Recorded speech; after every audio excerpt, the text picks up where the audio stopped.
Well, with this year's International Women's Day already behind us, the focus turns to the younger generation. G-Day takes place this month. This is a day-long event to help give a little bit of a push in the right direction for tween girls. Well, Madeline Shaw is the founder of the charity that produces G-Day. Madeline, thank you so much for coming in. My total pleasure, Gloria. So what inspired G-Day?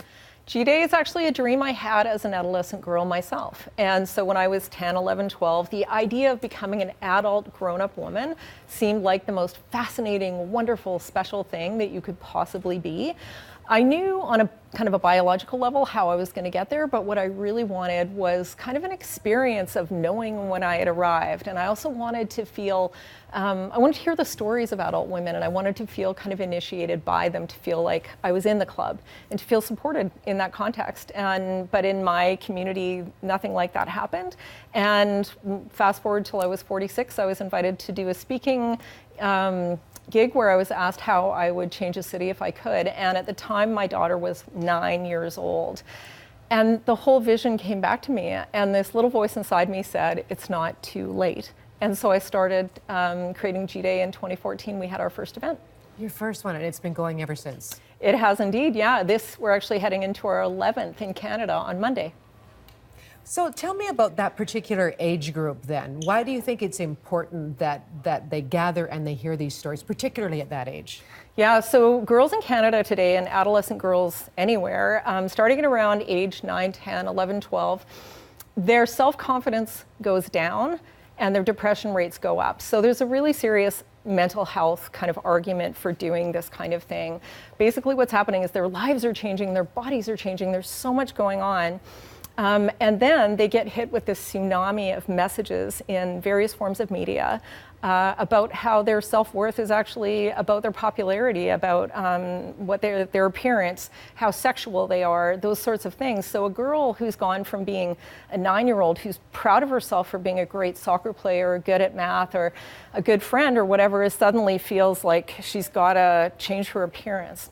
It's a super confusing time, and I think we need to do everything that we can to support them to kind of hold on to this really feeling proud of themselves and having a deep sense of connection to other people and being seen and valued for who they are. So these girls gather in one place for G-Day, and how does the day unfold? What happens? Yeah, well, first I'll add that G-Day isn't just for girls. So we also include parents and other supportive adults in girls' lives. So that can look like aunties and uncles, godparents, foster parents, like anybody who's playing a meaningful role in supporting a girl. Because as parents, those of us who are know that it takes more than just us to kind of deliver. Like we need teachers, we need other role models for the girls. So we include those people too. G-Day is a rite of passage, and rites of passage traditionally have 3 sort of phases, as does G-Day. So we start off by gathering together as a big group, and I'm talking about 200 people roughly. So it's a fairly sizable group of people, and then we gather in smaller circles within the large room and essentially mimic a village. The idea that we're the village that it proverbially takes to raise a child, and have connect with one another. You know, maybe you're sitting in your circle with someone who's from your community, but you've never met them before. Maybe it's some other kid's mom. Maybe it's some girls you don't know. And they're led through a series of facilitated questions about who they are and what they love and what they believe in, and we play games. And the idea is to develop a sense of trust and connectedness with everybody there.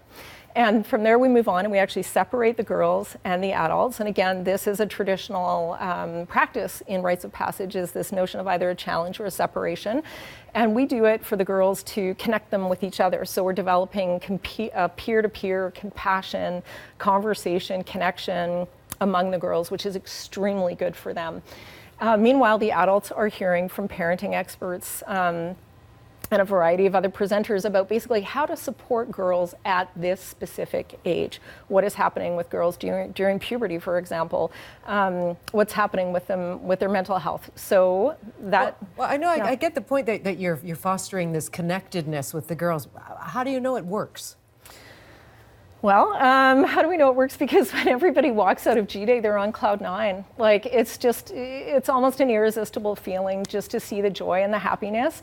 And I'm sure we'll be able to quantify it in the longer term, and we certainly do. I'm not talking in a scientific way, but I exactly what I was getting at. It's just like you can feel it in their confidence. Is there sort of an encouragement to stay in touch, to keep that connectedness? Absolutely. Well, and actually we're seeing quite a few girls who went to G-Day 2, 3, 4 years ago coming back and being volunteers and mentors to the girls. So they themselves see the value in it and want to be part of it for younger girls. And we've actually got some mother-daughter teams coming as volunteers this year too. So it's like, it really is, we focus on these girls ages 10 to 12, but it's for more people than that. It's for the broader community. How much does it really surprise you that, today, with so much media, with so much information out there, that an event like this is still needed?